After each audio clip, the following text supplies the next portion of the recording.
사랑합니다, 행복님. 오늘도 찾아주셔서 감사합니다.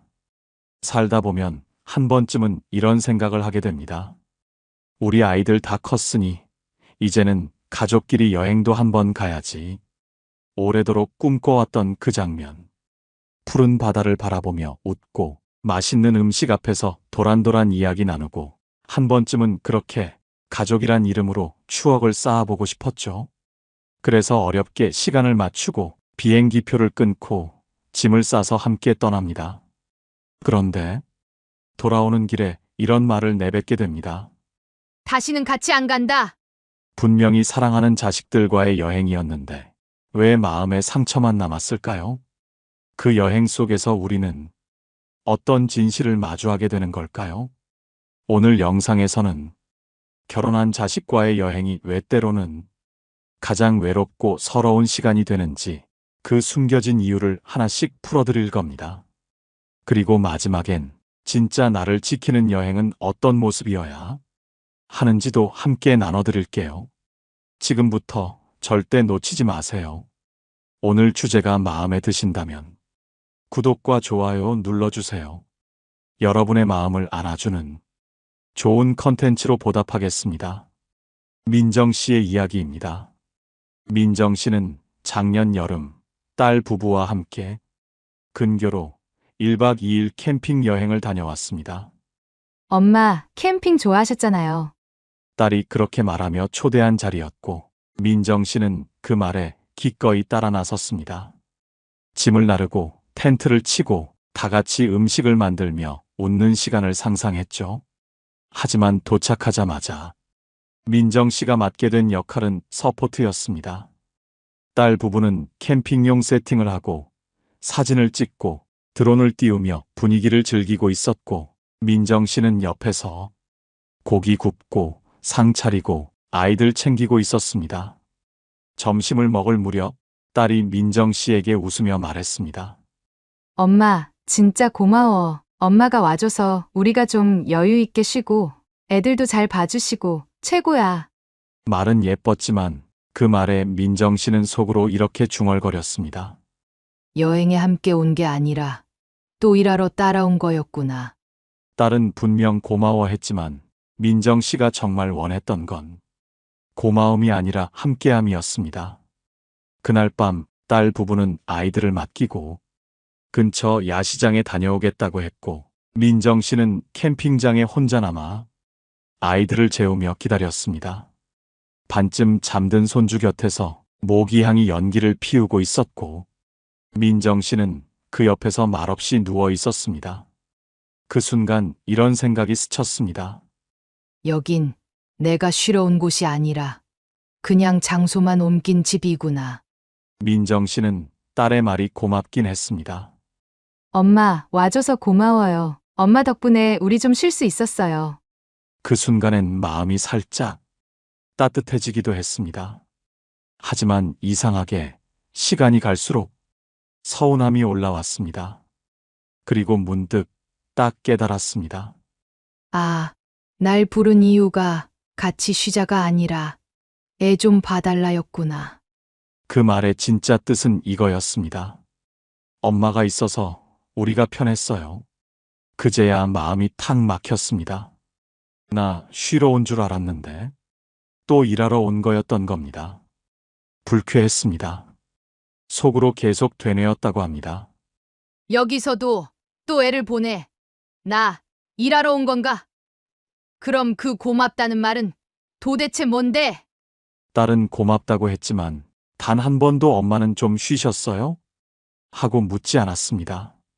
아이는 하루 종일 안 떨어졌고 밥도 챙기고 간식도 챙기고 낯선 텐트에서 애 재우는 건 더 힘들었습니다.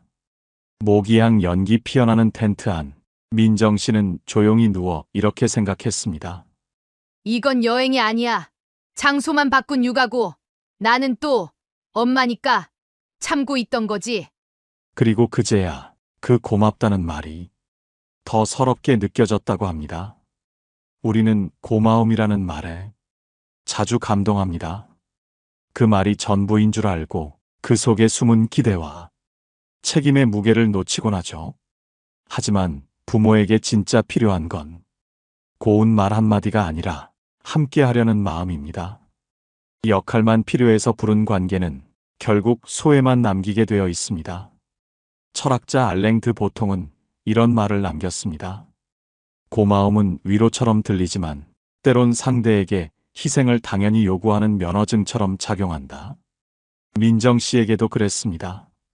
그 여행은 엄마가 필요했던 게 아니라 엄마의 도움이 필요했던 자리였던 겁니다. 민정 씨처럼 겉으론 고마움을 받았지만 속으론 또다시 이용당한 기분만 남는 부모, 사실 생각보다 많습니다. 그런데요, 누가 봐도 별일 없었던 여행인데 마음속에 깊은 외로움만 남아버린 분도 계십니다. 이번엔 정혜 씨의 이야기입니다. 정혜 씨는 아들 부부와 함께 제주도로 2박 3일 여행을 다녀왔습니다. 처음엔 가기 전부터 설렘이 컸다고 합니다. 아들 부부가 먼저 여행을 제안해왔고 항공권과 숙소 예약까지 모두 해두었다며 엄마 몸만 오시면 돼요. 그 말이 참 고마웠습니다. 나이 들수록 누군가 몸만 오라고 말해주는 일, 그게 얼마나 위로가 되는 말인지. 여러분도 아시죠? 큰맘 먹고 새 옷도 한 벌 장만했고 멀미약, 쌍화탕, 따뜻한 내복까지 챙겼습니다. 설렘도 있었지만 어딘가 모르게 조금은 긴장도 됐습니다. 이 나이에 자식들과 여행을 간다는 일이 왠지 낯설었기 때문입니다. 공항에서 아들과 며느리를 처음 마주쳤을 때 두 사람은 여행용 백팩을 메고 커플처럼 코디된 옷차림이었습니다. 정혜 씨는 말없이 미소 지었지만 속으로는 묘한 거리감이 느껴졌다고 합니다. 마음속 어딘가에 자연스럽게 선이 그어지는 기분이었죠. 비행기 좌석도 따로였습니다. 저희는 뒤쪽 창가고 엄마는 앞쪽 통로예요. 남은 자리가 거기밖에 없었다는 말에 정혜 씨는 고개를 끄덕였지만 속으론 생각했습니다. 가족끼리 간 여행인데 난 왜 혼자야? 제주도에 도착하자마자 아들 부부는 렌터카에 짐을 싣고 일정표를 다시 확인했습니다. 엄마 우리 시간 없으니까 빨리 다녀야 해요. 하루에 4곳씩 식당도 예약된 시간이 따로 있었습니다. 정혜 씨는 천천히 걷고 싶었지만 그 말을 꺼낼 수 없었습니다. 괜히 리듬 깨면 안 되지. 카페에 들렀을 때 며느리가 말했습니다. 어머님은 커피보다 유자차가 어울리실 것 같아요. 감기 조심하셔야죠. 정혜 씨는 웃으며 고개를 끄덕였지만 속으론 이렇게 생각했습니다. 나도 커피 마시고 싶은데 왜 내가 뭘 좋아하는지는 아무도 묻지 않지? 그 순간부터 사진도 음식도 대화도 그저 맞춰줘야 하는 입장이 되어버렸습니다. 여행 마지막 날 면세점에서 정혜 씨는 손주 귤 초콜릿을 고르고 있었는데 며느리가 말했습니다. 어머님, 그런 건 굳이 안 사셔도 돼요. 올라가면 다 있어요. 정혜 씨는 말없이 초콜릿을 내려놓고 조용히 돌아섰습니다. 그리고 비행기 안 아들 부부는 태블릿으로 영화를 보며 서로에게 속삭이며 웃고 있었습니다. 정혜 씨는 또 혼자 다른 줄에 앉아 창밖만 바라보고 있었습니다. 그녀가 제주에서 돌아온 다음 날 정혜 씨는 여행 가방을 조용히 풀었습니다. 남은 약 봉지, 꺼내지도 못한 새 스카프, 정리되지 않은 옷가지들. 짐을 다 정리한 후 정혜 씨는 옷장 깊숙한 곳에 그 가방을 다시 넣으며 스스로에게 조용히 이렇게 말했습니다. 이제 나는 나랑 마음이 맞는 사람하고만 여행을 간다. 정혜 씨는 여행 내내 누구에게도 직접적인 상처를 받은 적이 없었습니다. 크게 다툰 일도 없었고 누가 대놓고 무례하게 군 것도 아니었죠. 그런데도 여행을 마치고 돌아왔을 때 마음속에 남은 건 따뜻함이 아니라 씁쓸함이었습니다.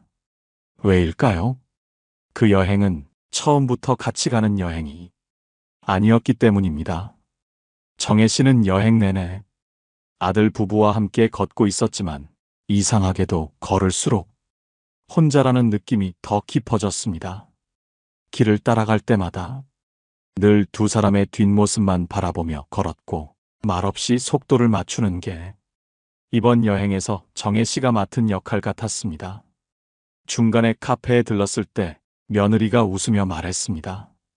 어머님은 유자차가 어울리실 것 같아요. 감기 조심하셔야죠. 하지만 아무도 묻지 않았습니다. 엄마는 뭐 마시고 싶으세요? 사진을 찍을 때도 마찬가지였습니다. 엄마, 여기 서서 우리 좀 찍어주세요. 가족 여행이라고 했지만 정작 가족 사진 속엔 정혜 씨가 빠진 장면이 대부분이었습니다. 밤이면 혼자 숙소 창가에 앉아 창밖을 바라보며 조용히 생각했습니다. 내가 뭘 잘못한 것도 아닌데 왜 이렇게 낯선가? 아침부터 밤까지 빽빽하게 짜인 일정을 따라다니며 엄마, 빨리요. 시간 없어요. 여기 예약해뒀어요. 늦으면 안 돼요. 누구 하나 정혜 씨의 걸음을 기다려주지는 않았습니다. 정혜 씨는 힘들다는 말 한 번 꺼내지 못한 채 그저 묵묵히 따라다녔습니다. 함께 밥을 먹고 함께 여행을 한다고 했지만 속으로는 계속 이런 생각이 들었습니다. 나는 그냥 따라다니는 사람. 오늘도 투명인간처럼 있는 사람. 누구 하나 정혜 씨의 취향을 물어봐 주지도 않았고 무엇이 불편했는지 진심으로 궁금해하는 사람도 없었습니다. 여행이 끝난 뒤 정혜 씨는 집으로 돌아와 조용히 여행 가방을 풀며 생각했습니다. 이젠 나 혼자라도 나를 사람 대접해주는 여행을 가고 싶다. 심리학자 에리히 프롬은 이런 말을 남겼습니다. 가장 깊은 외로움은 사람들 틈에 있으면서도 단 한 사람도 나를 바라보지 않을 때 찾아온다. 정혜 씨는 사람들 사이에 있었지만 단 한순간도 존중받고 있다고 느끼지 못한 여행이었습니다. 함께 있는 듯 보였지만 정작 마음은 내내 혼자였던 시간. 그렇게 정혜 씨는 같이 있었지만 외로웠던 여행을 마치고 돌아왔습니다. 그런데요, 이번 이야기는 조금 다릅니다. 이규환 씨 일은 며칠 전 아들 부부에게서 연락이 왔습니다. 아버지, 이번 여름에 애들 데리고 해외 좀 다녀오려고요. 초등학교 들어가기 전에 해외 바다도 한번 보여줘야 할 것 같아서요. 처음엔 그냥 자랑처럼 들렸습니다. 그런데 아들이 말을 이었습니다. 근데 요즘 저희가 좀 빠듯해서요. 여행비가 살짝 모자랍니다. 아버지, 여윳돈 있으시잖아요. 아버지도 같이 가시고 손주랑 해외여행인데 이번엔 경비도 좀 도와주시면 안 될까요? 규환 씨는 말없이 듣고만 있었습니다. 잠깐 망설였지만 아들의 다음 말에 결국 마음이 무너졌습니다. 아버지가 함께 가주시면 애들도 너무 좋아할 거예요. 그래. 손주 웃는 얼굴, 그거 한 번 더 보자고 생각했습니다. 그래서 여행 경비 절반 본인이 냈습니다. 비행기표, 숙소 예약금까지. 하지만 막상 가보니 첫날부터 분위기가 이상했습니다. 공항에서부터 아들과 며느리는 서로 말을 거의 섞지 않았습니다. 카페를 지나가며 며느리가 말했습니다. 어유, 그러니까 처음부터 내가 반대했잖아. 아들은 아무 말 없이 앞만 보고 걸었습니다. 규환 씨는 그 옆을 조용히 걸으며 속으로 혼잣말을 했습니다. 가족 여행이라며 이 분위기는 뭐지? 그날 저녁 식당에서 아들이 메뉴를 고르다가 말했습니다. 아버지, 여긴 제가 예약했는데요. 계산은 좀 부탁드려도 되죠? 규환 씨는 말없이 고개를 끄덕였습니다. 그날 밤 숙소에 돌아와 보니 아들 부부는 말도 하지 않고 각자 핸드폰만 보며 등을 돌린 채 누워 있었습니다. 둘째 날 해변에서 며느리가 아이를 혼자 두고 멀리 걸어가 버렸습니다. 아들이 뒤따라가며 소리쳤습니다. 왜? 너는 애한테 신경도 안 써? 내가 다 알아서 해야 돼. 규환 씨는 그 자리에 멈춰 서서 말없이 손주 손만 꼭 잡고 있었습니다. 나는 대체 뭘 하러 여기 온 걸까? 점심 식사 때도 저녁 숙소에서도 그는 늘 가시방석이었습니다. 결국 제대로 말을 붙일 수 있었던 사람은 손주뿐이었습니다. 셋째 날 저녁 예약해둔 고급 식당에서 아들이 또 말했습니다. 아버지, 이번 식사도 좀. 저희가 요즘 진짜 빠듯해서요. 그 순간 규환 씨는 웃었습니다. 입으로는 웃었지만 속으론 무언가가 뚝 하고 꺾여버렸다고 했습니다. 그리고 그때 규환 씨의 마음속을 스친 생각은 이랬습니다. 나는 초대받은 손님이 아니었습니다. 그저 돈을 대는 사람에 불과했던 거죠. 여행 경비를 냈지만 말 한마디 꺼내는 것도 조심스러웠고 식사 자리에서도 길을 걷는 동안에도 분위기를 살피고 눈치를 봐야 했습니다. 숨도 감정도 표정조차도 모두 스스로 눌러야 했습니다. 가족과 함께 있는 자리였지만 정작 자신은 단 한 번도 가족으로 존중받고 있다는 느낌을 받지 못했습니다. 말없이 지갑을 열고 웃는 얼굴로 계산을 마치고 감정은 꾹꾹 눌러 담은 채 그 자리에 앉아 있었습니다. 그 순간 규환 씨는 깨달았습니다. 이 여행은 자신의 존재가 아니라 자신의 돈이 필요해서 만들어진 자리였다는 것을, 그리고 그 안에서 가장 깊은 상처는 바로 그 사실을 알면서도 아무 말하지 못한 자신에게서 오는 것임을 비로소 느꼈다고 합니다. 규환 씨처럼 돈 내고도 존중 못 받는 일, 사실 우리 주변에 너무 많습니다. 아버지니까 도와주실 수 있잖아요. 어머님이 한 번쯤 써주시는 건 괜찮잖아요. 말은 공손했지만 속은 계산기였습니다. 심리학에서는 이걸 보이지 않는 계약이라고 합니다. 말로 하진 않았지만 이미 머릿속에선 이렇게 정해져 있는 겁니다. 우리가 모자라는 건 아버지가 메꿔줄 거야. 식사비 정도는 어머님이 내주시겠지. 문제는 뭔지 아세요? 그 계약서에 존중이라는 항목은 없다는 겁니다. 돈은 내도 말 한마디는 못 꺼내고 다른 의견이라도 내면 에이 그건 좀 하며 넘어갑니다. 도움을 줬다고 해서 말 한마디 더 할 수 있는 것도 아닙니다. 돈은 받지만 사람 취급은 안 해주는 구조. 그게 가장 치사한 겁니다. 심리학자 애덤 갈린스키는 이런 말을 남겼습니다. 도움은 자주 받는 사람이 아니라 늘 주는 사람의 마음을 가장 외롭게 만든다. 그 외로움이 딱 이규환 씨의 자리였습니다. 지갑은 활짝 열려 있었지만 그 마음은 말 한마디 못 꺼내는 쓸쓸함으로 꽉 잠겨 있었던 겁니다. 지금까지 소개해드린 세 가지 사례를 통해 우리는 자식과의 여행이 왜 종종 부모에게 상처로 남는지를 깊이 들여다보게 되었습니다. 첫째, 걷는 속도가 다릅니다. 자식들은 성큼성큼 걷고 부모는 그 뒤를 따라갑니다. 분명히 가족여행이라고 했는데 사진을 열어보면 늘 뒷모습만 남아 있습니다. 함께 걸었지만 마음은 함께 걷지 못한 거죠. 둘째, 세대가 다릅니다. 보고 싶은 것도 다르고 먹고 싶은 것도 다릅니다. 심지어 대화의 주제마저 엇갈리다 보니 같은 공간에 있어도 정서적으로는 멀어질 수밖에 없습니다. 셋째, 기대가 다릅니다. 자식들은 부모가 챙겨주는 여행을 당연하게 여기고 부모는 이제는 나도 좀 챙김받고 싶다 라고 느낍니다. 하지만 말은 하지 못하죠. 괜히 흐름을 깰까 봐요.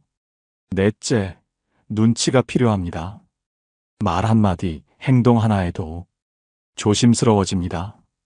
괜히 내 말 한마디가 분위기를 깨면 어쩌지. 그 마음에 결국 부모는 입 다문 동행자가 되고 맙니다. 다섯째, 심지어 돈까지 씁니다. 아버지는 여유 있으시잖아요. 어머님이 한 번쯤 써주시는 건 괜찮잖아요.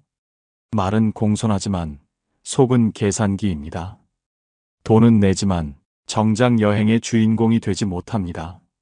이렇듯 자식과의 여행은 가족이 함께 시간을 보낸다는 환상과 달리 일방적으로 맞추고 기대는 접고 감정은 삼켜야 하는 조용한 희생으로 끝나버리는 경우가 많습니다.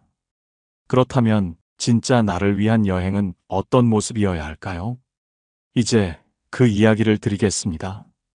첫 번째, 마음 맞는 사람과 가는 여행.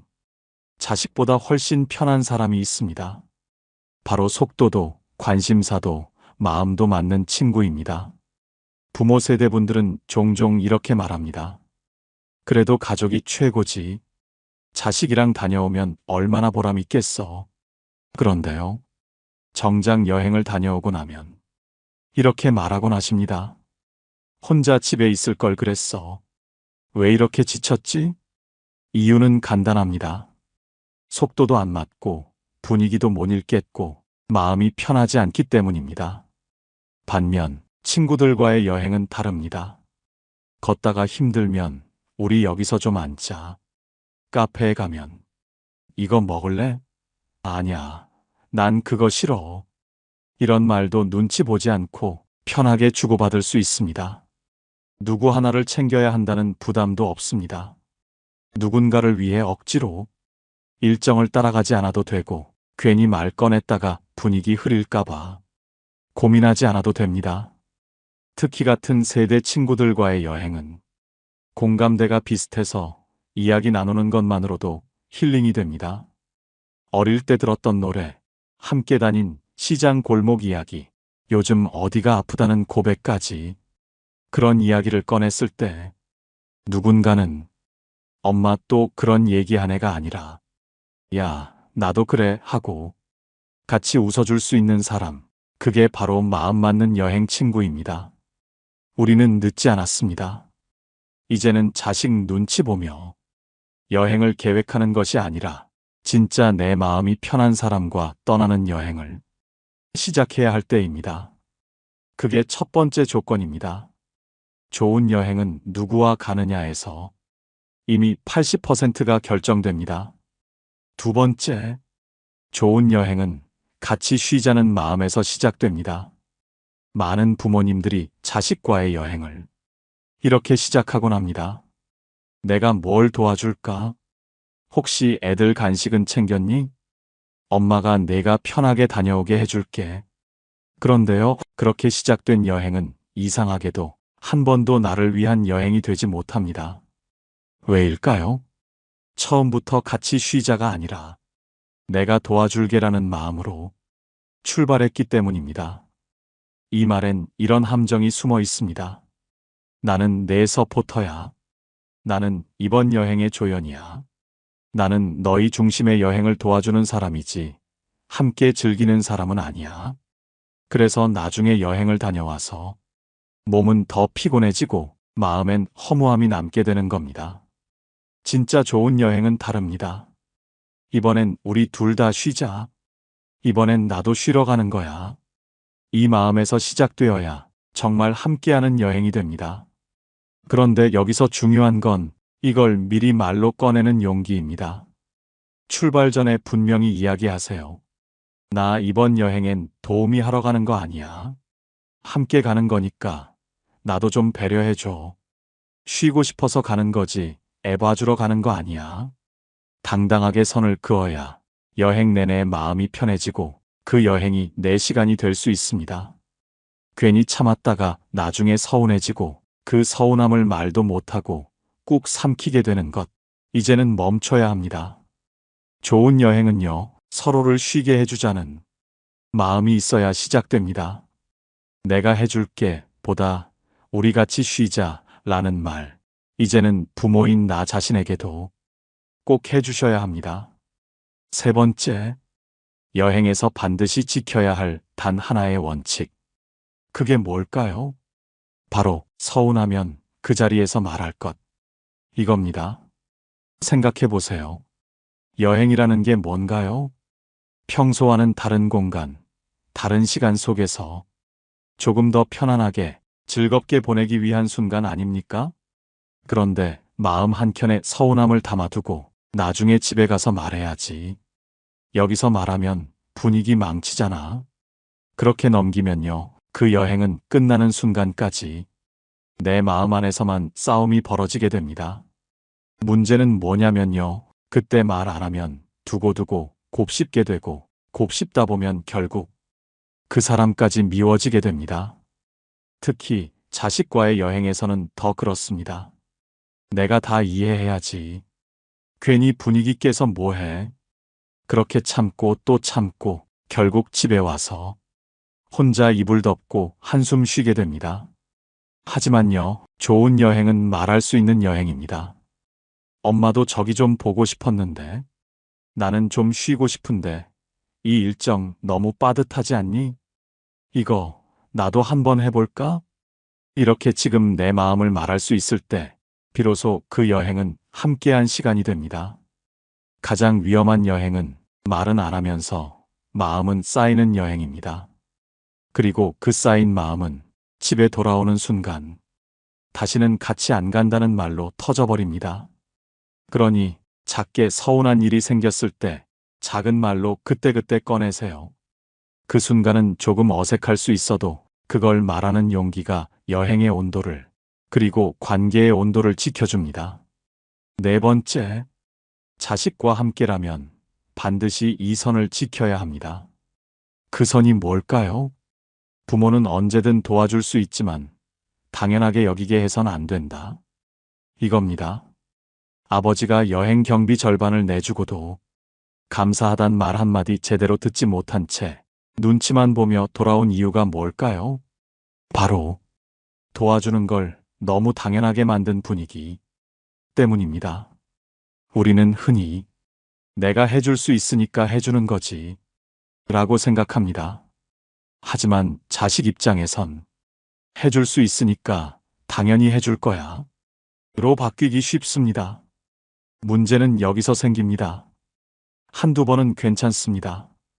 하지만 한 번 당연해지면 두 번째는 요구가 되고 세 번째는 불만이 됩니다. 도움을 주었는데 존중이 아니라 의무로 느껴진다면 그건 부모 입장에선 가장 뼈아픈 모욕입니다. 그래서 여행 전 반드시 이 말을 해두셔야 합니다. 함께 가는 건 좋지만 내가 도와줄 수 있는 부분은 여기까지야. 즐기자고 가는 거지 도와주러 가는 건 아니니까. 그 선을 정중히 그러나 단호하게 말해두면 자식도 훨씬 더 준비된 마음으로 여행을 맞이하게 됩니다. 그리고 이건 돈에만 해당되는 이야기가 아닙니다. 시간도, 체력도, 감정도 마찬가지입니다. 걷는 게 힘들면 난 이쯤에서 쉬고 있을게. 대화가 피곤하면 너희끼리 다녀와. 나는 이 분위기 그냥 느끼고 싶어. 이 선을 명확히 지키는 부모는요, 자식에게 부담이 아니라 존경이 됩니다. 그리고 무엇보다 그런 태도는 나 자신을 지키는 단단한 울타리가 되어줍니다. 다섯 번째, 좋은 여행은 나의 속도를 지킬 수 있어야 합니다. 여행에서 가장 자주 생기는 갈등, 사실 대부분 일정과 속도 차이에서 시작됩니다. 엄마, 여기까지만 보고 얼른 가요. 아버지, 시간 없어요. 다음 장소 가야 해요. 자식들은 여행을 계획대로 소화하는 프로젝트처럼 움직입니다. 하지만 부모 세대에게 여행은 다릅니다. 한 장소를 천천히 둘러보고 잠시 앉아 쉬기도 하고 그 공간의 기분을 오래 음미하고 싶어 하죠. 이 속도 차이가 결국 함께 걷지만 마음은 따로 가는 여행을 만들어버립니다. 문제는요, 그 속도 차이를 말하지 못하고 참고 간다는 데 있습니다. 특히 자식과 함께 있을 땐 부모는 이런 말도 삼킵니다. 나 좀 힘들다. 여기서 잠깐만 쉬자. 오늘은 그냥 일찍 들어가고 싶다. 왜요? 괜히 민폐가 될까봐. 일정 흐름을 깨뜨릴까봐. 내가 끼어서 방해되는 건 아닐까 싶어서요. 그런데요, 좋은 여행은 일정을 다 소화하는 여행이 아니라 내 기분을 지켜주는 여행이어야 합니다. 그래서 출발 전에 반드시 이 말을 꺼내야 합니다. 나는 일정이 빡빡한 여행은 안 맞아. 너희는 계획대로 움직이겠지만 나는 천천히 보고 느끼고 싶어. 같이 가는 건 좋은데 나한테도 내 템포가 있어. 이렇게 미리 말해두는 용기. 그게 당신의 여행을 살립니다. 그리고 여행 중에도 주저하지 마세요. 걸음을 늦추고 싶을 땐 난 이쯤에서 좀 쉬고 있을게. 사진을 오래 찍고 싶을 땐 여기 너무 좋네. 조금만 더 있다가도 될까? 이 한마디만으로도 그 여행은 눈치 보는 시간이 아니라 내 감정을 존중받는 시간이 됩니다. 심리학에서는 이런 태도를 자기 존중감 기반의 선택이라고 부릅니다. 내가 뭘 원하는지 중심에 두는 것. 그게 바로 여행을 누군가를 따라가는 시간이 아니라 내 인생의 좋은 장면으로 바꾸는 유일한 방법입니다. 이번 여행만큼은 다녀왔더니 더 피곤해가 아니라 아, 나 진짜 좋았어. 이 말을 꼭 남기실 수 있길 바랍니다. 이제는 알겠습니다. 가족이라는 이름만으로 무조건 함께 떠나는 것이 항상 행복을 보장해주진 않는다는 걸요. 가족 여행도 부모의 헌신도 그저 사랑하니까 괜찮을 줄 알았습니다. 하지만요, 사랑도 함께 쉬어야 자랍니다.